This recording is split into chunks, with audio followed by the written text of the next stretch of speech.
Assalamualaikum warahmatullahi wabarakatuh. Perkenalkan, nama saya Raflian Saliski. Saya Rahmat Farizal. Saya Arif Fardil Asmar. Kami dari Prodi Teknik Informatika, Fakultas Ilmu Komputer dari Universitas Muhammadiyah. Kami akan mempresentasikan tugas dari Dr. Budi Santoso Wibowo MPDI, yaitu tentang syirik. Assalamualaikum warahmatullahi wabarakatuh. Perkenalan, nama saya Raflian Saliski dari Fakultas Ilmu Komputer, Prodi Teknik Informatika. Kami mau nanya tentang syirik, Pak. Nomor 1, bentuk-bentuk syirik yang terjadi dalam budaya dan kebiasaan di masyarakat. Itu gimana, Pak? Itu seperti apa, Pak? Baik. Assalamualaikum warahmatullahi wabarakatuh. Waalaikumsalam warahmatullahi wabarakatuh. Baiklah, pada Ananda dari mahasiswa Umri Fakultas Ilmu Komputer. Alhamdulillah hari ini dengan izin Allah, Ananda diberi Allah waktu ya untuk bisa sedikit katakanlah wawancara ya. Iya, Pak. Pertama, ini sepertinya ilmu tentang keislaman ya. Iya. Karena kita ada ismu bahis kalau di Muhammadiyah ya.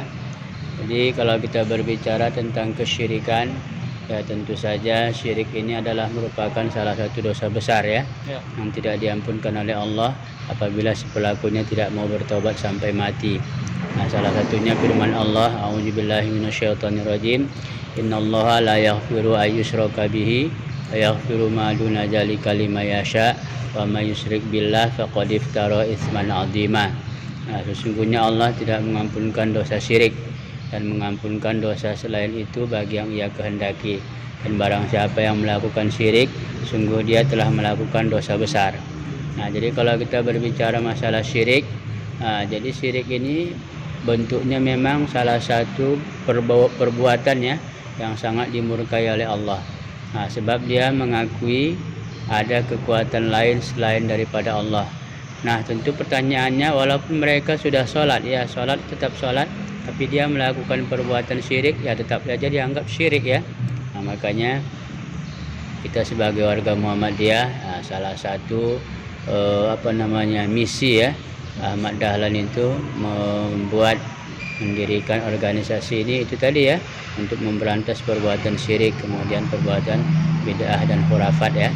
Nah, kalau dalam istilah ilmu perbandingan agama Islam ada dinamakan dengan purifikasi ya. Nah, itu alhamdulillah ketika dulu kami kuliah ya, Bapak dulu di IAIN Medan ya. Nah, jadi ketika membicarakan purifikasi ini artinya pemurnian. Bagaimana tauhid kita supaya murni, tentu saja jalannya dengan cara menjauhi syirik. Saya akan melanjutkan pertanyaannya yang sudah ditanya oleh teman saya tadi, yaitu pertanyaannya, mengapa kesirikan tersebut bisa terjadi, Pak? Ya. Jadi kalau kita berbicara kenapa kesyirikan bisa terjadi, Iya, Pak. nah, ini tentu saja kembali kepada pribadi muslim itu sendiri ya. Yang pasti adalah karena kurangnya pengenalan kepada Allah. Nah, makanya pengenalan kepada Allah itulah awal adanya agama ini, sehingga melahirkan tauhid ya. Jadi kalau kita bicara masalah syirik, kalau syirik itu menduakan, sedangkan tauhid mengesahkan ya. Nah, jadi kenapa terjadi perbuatan syirik? Karena kurangnya tauhid ya, kurangnya pengetahuan untuk mengesahkan Allah Subhanahu wa taala. Jadi Allah itu esa ya, apakah dalam bentuk penyembahan kepadanya, apakah dalam bentuk penciptaannya, dalam bentuk apa saja Allah itu esa. Esa, berdiri sendiri, bahkan laisa kamitslihi syai'un, tidak ada satupun makhluk yang menyerupainya. Nah, jadi oleh sebab itu apa yang terjadi di masyarakat karena kedangkalan iman dan tauhidlah.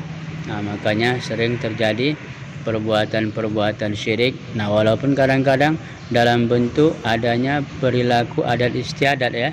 Nah, mereka tidak sadar kalau sebagian adat istiadat itu banyak yang menyimpang kepada kesyirikan ya. Contoh saja, masih ada yang percaya adanya kekuatan-kekuatan gaib pada pohon-pohon ya. Padahal itu kan tradisi peninggalan nenek moyang kita dulu ya, animisme maupun dinamisme. Nah, sehingga menganggap pohon tadi punya kekuatan, lalu diberikan sesajen supaya tidak mengganggu, tidak mendatangkan petaka dan sebagainya. Nah, jadi intinya kenapa terjadi perbuatan syirik tak lain adalah karena tipisnya keimanan dan kurangnya pendalaman ilmu tentang tauhid atau pengesahan Allah Subhanahu wa taala. Baik, Pak. Terima kasih, Pak. Bagaimana cara menghilangkan kesyirikan tersebut? Nah, jadi kalau pertanyaannya dalam bentuk bagaimana cara menghilangkan kesyirikan, ya tentu tidak lain seperti pertanyaan-pertanyaan sebelumnya tadi ya, hanya dengan mempelajari bagaimana itu mentauhidkan Allah Subhanahu wa taala. Intinya apa? Ya belajar agama. Ya, sebab kalau orang tidak belajar agama tentu dia tidak mengenal Allah ya. Nah, istilahnya blank sama sekali pengetahuannya tentang Allah. Nah, sehingga kalau sudah jauh dari Allah tentu saja imannya rapuh. Nah, dengan rapuhnya iman ya berbagai macam hal-hal yang negatif, apa-apa saja yang mungkin diberitakan kepadanya, diusulkan kepadanya, tentu dia akan percaya begitu saja ya. Apalagi kalau sudah menjurus kepada perbuatan syirik. Nah, jadi intinya bagaimana cara mengatasinya? Ya tidak lain ya perdamlah ilmu tauhid tentang pengenalan kepada Allah. Nah, salah satu contoh dalil Al-Quran menunjukkan Allah itu esa atau kita harus bertauhid kepada Allah. Nah, tentu kita semua sudah hafal suratul Ikhlas ya. A'udzubillahi minasyaitonirrajim. Qul huwallahu ahad, Allahus samad, lam yalid wa lam yulad wa lam yakul lahu kufuwan ahad. Ini intinya tauhid ini ya. Nah, katakanlah bahwa hanya Allah yang esa ya. Allahus samad, Allah tempat meminta. Jadi kita hanya meminta kepada Allah, bukan kepada yang lain-lain ya. Lam yalid wa lam yulad, Allah tidak beranak dan tidak diperanakkan. Wa lam yakul lahu kufuwan ahad, dan tidak ada satupun yang setara atau sebanding dengan Allah. Nah, jadi insya Allah kalau kita perdalam tentang kajian-kajian ilmu mentauhidkan Allah ini, insya Allah kita akan selamat daripada perbuatan syirik. Apa bahayanya bagi kehidupan, Pak? Ya, yang pasti bahayanya dalam kehidupan tadi ya karena dia termasuk dosa besar ya. Pasti orang yang bertauhid itu imannya lemah. Nah, bahkan nanti perilaku sehari-harinya dia percaya kepada hal-hal yang malah secara ininya menunjukkan kebodohan dia kan. Nah, makanya ada orang kok percaya kepada kuburan angker ya kan, telaga angker dan sebagainya. Jadi semakin orang jatuh dalam kesyirikan, nampaklah semakin rendah akalnya. Nah, bahkan terkesan akalnya tidak berfungsi lagi itu ya. Kenapa? Dia kosong dari iman. Nah, sehingga sesuatu yang menakutkan bagi dia, nah, bila perlu dia puja-puja, dia berikan sesajian. Kenapa? Nah, begitulah rapuhnya keimanannya sehingga sangat-sangat membahayakan dalam kehidupan sehari-hari pribadinya apabila dia terjerumus kepada perbuatan syirik. Baik, Pak. Terima kasih atas pendapat Bapak. Assalamualaikum warahmatullahi wabarakatuh. Saya Raflian Rizky akan menyimpulkan hasil wawancara sebelumnya. Soal pertama, bentuk-bentuk kesyirikan yang terjadi dalam budaya dan kebiasaan di masyarakat. Contoh syirik besar. Yang pertama, berdoa selain Allah. Yang kedua, minta perlindungan kepada jin. Yang ketiga, menyembelih selain kepada Allah. Contoh kedua, syirik kecil. Yang pertama, beramal untuk mencari dunia. Yang kedua, pakai jimat. Yang ketiga, pia agar dilihat oleh orang-orang. Sekian dari saya. Selanjutnya akan dilanjutkan oleh Arif. Assalamualaikum warahmatullahi wabarakatuh. Saya Ridwan Asmar akan melanjutkan pertanyaan sebelumnya, yaitu mengapa kesyirikan tersebut bisa terjadi. Nah, di sini di jawaban saya akan mengambil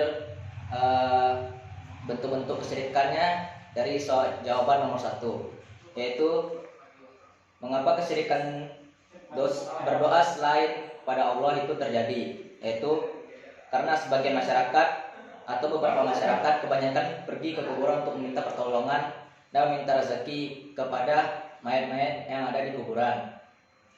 Yang kedua, mengapa kesyirikan meminta perlindungan pada jin itu bisa terjadi, yaitu karena sebagian masyarakat atau beberapa masyarakat berpikir bahwa mereka bisa meminta atau mendapatkan sesuatu secara instan. Misalnya, jika mereka pergi ke suatu tempat yang keramat dan ingin meminta pertolongan kepada jin tersebut, maka dia akan secara instan atau secara langsung akan dilindungi oleh jin tersebut dan membuat jin tersebut merasa sombong. karena ada yang meminta pertolongan kepada dia.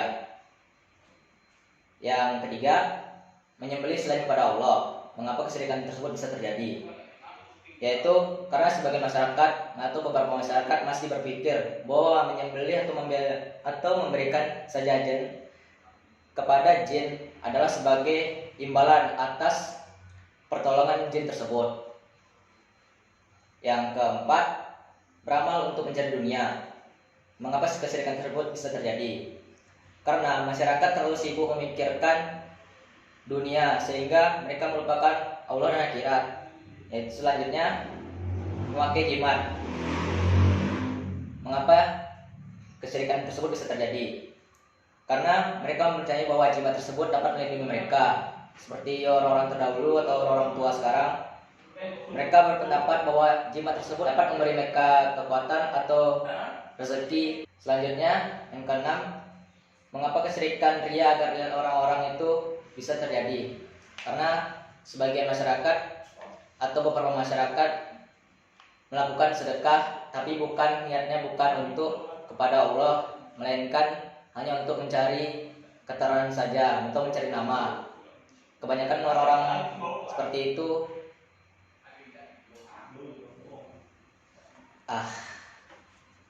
Kenapa? salah. Potong aja lagi. Iya.